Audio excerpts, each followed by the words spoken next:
Halo, perkenalkan nama saya Felbiana Syaflau, NPM 12190042, Program Studi Agribisnis.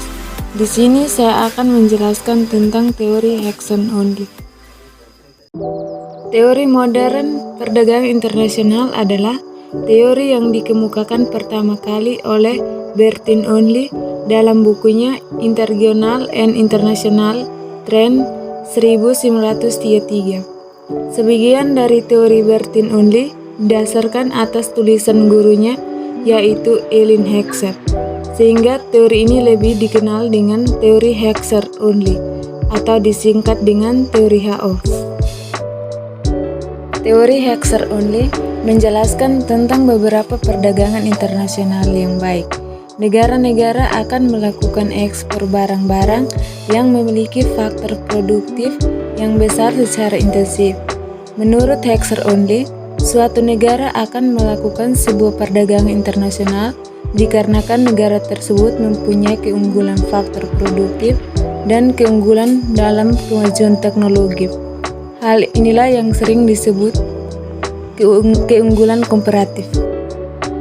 Menurut teori HO, perdagangan internasional terjadi disebabkan perbedaan opportunity cost suatu produk antara satu negara dengan negara lain.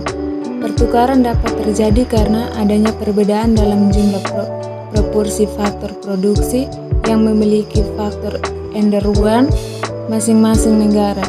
Negara-negara yang memiliki faktor produksi relatif banyak atau murah dalam memproduksinya akan melakukan spesialisasi produksi dan mengekspor barangnya.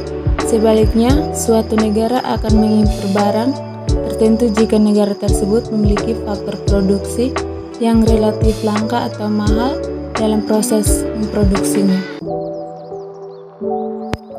Teori modern Hexer Only atau teori HO menggunakan dua kurva. Pertama adalah kurva Isokons, yaitu kurva yang menggambarkan total biaya produksi yang sama, dan kurva Isoquant, yaitu kurva yang menggambarkan total kualitas produk yang sama.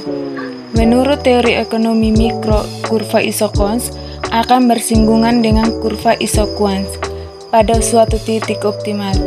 Jadi, dengan biaya tertentu akan diperoleh produk yang maksimal, atau dengan biaya minimal akan diperoleh sejumlah produk tertentu.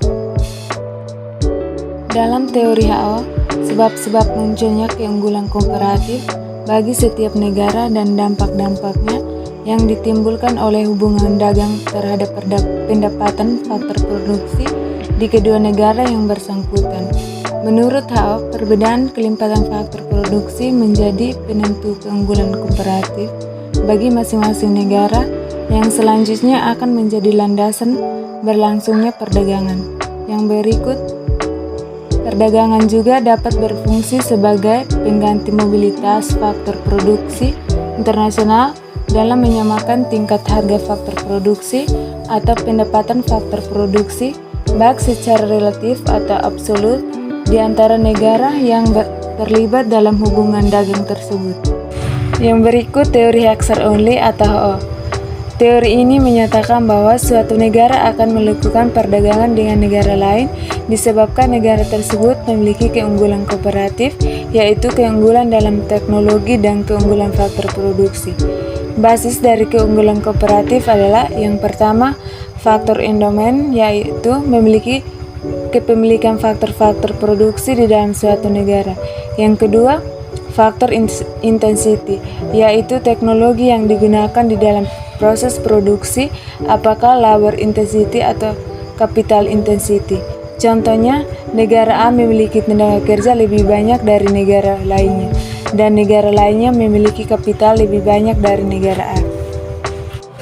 Kelemahan dari teori HO, jika jumlah atau proporsi faktor produksi yang memiliki masing-masing negara relatif sama, maka harga yang sejenis akan sama pula sehingga perdagangan internasional tidak akan terjadi. Yang berikut hipotesis teori HO. Hipotesis yang telah dihasilkan oleh teori HO antara lain adalah yang pertama, Produksi barang ekspor di tiap negara naik sedangkan produksi barang impor di tiap negara turun. Yang kedua, harga atau biaya produksi suatu barang akan ditentukan oleh jumlah atau proporsi faktor produksi yang memiliki masing-masing negara. Yang ketiga, harga labor di kedua negara cenderung sama. Harga barang A di kedua negara cenderung sama, demikian pula harga barang B di kedua negara cenderung sama. Yang keempat, perdagangan akan terjadi di antara negara-negara yang kaya kapital dengan negara yang kaya labor. Yang berikut adalah contoh soal. Contoh soal bisa dilihat di slide ini.